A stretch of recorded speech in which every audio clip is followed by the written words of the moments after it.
Denmark ಒಳಗೆ France president ಹೋಗಿದ್ರು, Denmark president ಭೇಟಿ ಆಗ್ಲಿಕ್ಕೆ 6 ಕಿಲೋಮೀಟರ್ ಸೈಕಲ್ ಮೇಲೆ ಹೋಗಿದ್ರು ಇಬ್ರು. ಸೆಕ್ಯೂರಿಟಿ ಎಲ್ಲ ಏನಿಲ್ಲ, ಜನನು ಹಿಂಗ್ ನೋಡ್ತಿದ್ರೆ ಅದು ಇಲ್ಲ. ನಮ್ಮಲ್ಲಿ ಒಬ್ಬ MLA ಅಂತಂದ್ರೆ 2-3 ಕಾರ್. ಹೌದು. ಇವಾಗ ಹೊಸ ಗೌರ್ಮೆಂಟ್ ಬಂದ್ಕೊಳ್ಳಿ ಹೊಸ ಕಾರ್. ಯಾಕೆ ಬೇಕು ಹೊಸ ಕಾರ್? ಪ್ರಕೃತಿಯನ್ನ ನಾಶ ಮಾಡದೆ ಅಭಿವೃದ್ಧಿ ಅಂತ ಅನ್ಕೊಂಡಿದಾವ. ಈಗ 3-4 ವರ್ಷದ ಹಿಂದೆ ಪಾಕಿಸ್ತಾನಕ್ಕೆ ಪೂರ್ತಿ ಪಾಪ ಸಿಂಧೂ ನದಿ ಎಷ್ಟು ಹಾಳು ಮಾಡಿದ್ರು, ಜನ ಸತ್ರು, ಎಲ್ಲ ಸತ್ರು, ಎಂಟೈರ್ ನೀರೊಳಗೆ ಮುಳುಗೋಯ್ತು. ಅವರು ಜನನೇ ಅಲ್ಲ, ಗೋವಾದಲ್ಲಿ ಸಣ್ಣ ಹೋಟೆಲ್ಗಳು ಅಲ್ಲೇ ಇದು ಮಾಡ್ತಿದ್ರು.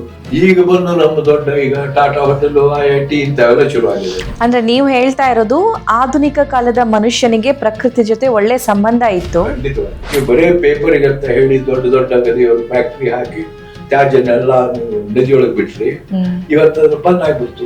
ನಮ್ಮ ನೆಮ್ಮದಿಯ ಬದುಕಿಗೆ ಪಶ್ಚಿಮ ಘಟ್ಟ ಎಷ್ಟು ಅನಿವಾರ್ಯವಾಗಿದೆ? ಬಹಳ ಅನಿವಾರ್ಯವಾಗಿದೆ. ಅದು ಇಲ್ಲದೆ ಇದ್ರೆ ನಾವು ಬದುಕಲಿಕ್ಕೆ ಸಾಧ್ಯ. ನಿಮ್ಗೆ ನೀರ್ ಬೇಕು, ಊಟ ಬೇಕು, ನೆಮ್ಮದಿಯಿಂದ ಬದುಕಬೇಕಲ್ಲ ನೀವು. When the last tree is cut, the last fish is killed, and the last stream is poisoned.